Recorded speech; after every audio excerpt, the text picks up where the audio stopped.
من میترسم پسر دندون پزشکی درد نداره که. بعدش هم با دکتر میگه دندون تو فقط ببینه. بچه‌ها میگن درد داره مونیکه. بچه‌ها دندونشو کشیدن درد داره. این میگه دندون تو فقط ببینه. من میگم دست نزنه به دندون تو. بیا. دیدی پسر؟ اصلا دندون پزشکی ترس نداره. اون آقایی که داخله رو ببین چقدر ساکته. آره مامانی راست میگه، اصلا ترس نداره. آره پسر.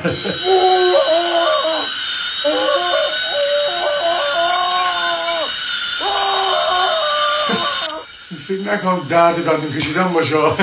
چیزی نیست پسر. نفس خاموشی. درد من باشه ترسید. مامانی من دندونم خوب شد مامانی. درد من میگم باشه ترسید آقا. تو من دندونم خوب شد. نمیخوام. چرا سر صدا میکنه؟ دندونم خوب شد. درد دندونش چیزی نیست پسر.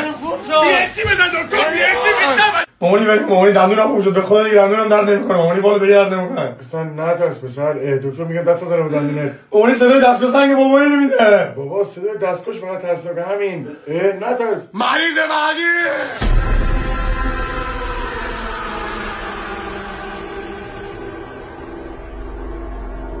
نه تو پسر نوبت توه؟ جان پسر نادر بزن جان. خاموشی کمک کن بچه من بخیر جان. کلاشاندم پسر. کلاشاندم؟ سوم. کلا سوم. باری کلا دماز کن. کدوم دندونه؟ اوه سیاه شد که. چقدر دیر اومدی پسر؟ تو نمیشه قرص بخورم خوب بشه؟ قرص چه قرصی بدم آخه این دندون خوب کنه؟ باید کشیده بشه. قول میدم مسواک بزنم. این دندون باید کشیده بشه. اصلا صحبتشو نکن. خانم مرشی 3-4 تا سوزن بی اسی بیار. کسی هم داخل نیاد. تا من نگفتم کسی نیاد. دماز کن پسر. تو نمیشه قرص بخورم. اصلا چه قرصی بدم به؟ قرص چه قرص بخورم خوب شدش میام. این باید کشیده بشه داخلش تمیز بشه. او کلی کار داریم. دماز کن.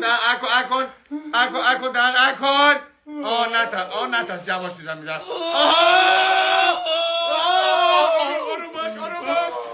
یه آمپول دیگه میزنم بعد دندون. دکتر نمیخواد لثم هم الان بی اس شد. والا یه دونه زدی بی اس کرد دیگه نمیخواد بزنه. پسر نمیخواد چی؟ من دارم تشخیص میدم. میخواد. چرا میترسی تو؟ نمیترسم والا. پسر تو مرد شدی. کلاس سوم نیستی مگه؟ تمام شده رفت دیگه. مرد شدی. نباید از آمپول بترسی که واقعا من اولین مریض هستی که از آمپول نمیترسی. من اینجوری ندیدم 2 تا آمپول بخورم نترسه. واقعا؟ باری کلا مرد. آفرین. بسه دهش باز کنی مرد. این مرد دهش. تمام